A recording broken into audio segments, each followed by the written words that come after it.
Okay, this is the street going to, oh man, going to my mom's, which is a little bit better than the other video I shot.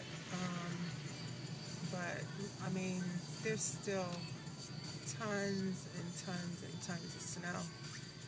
Don't know what the side streets look like. As long as her block looks like this,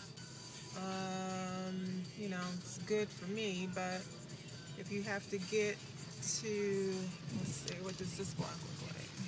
Yeah, see, if you have to get to another side street, then that's where the problems are.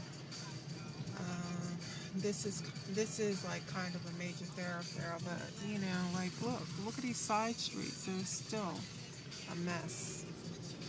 And coming around, I mean, still the plows aren't plowing to the curb, so I don't get that part.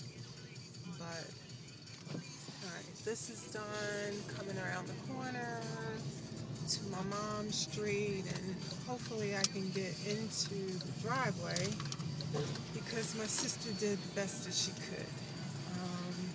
So I'm going to try to see if I can widen it a little bit further. Gotta go.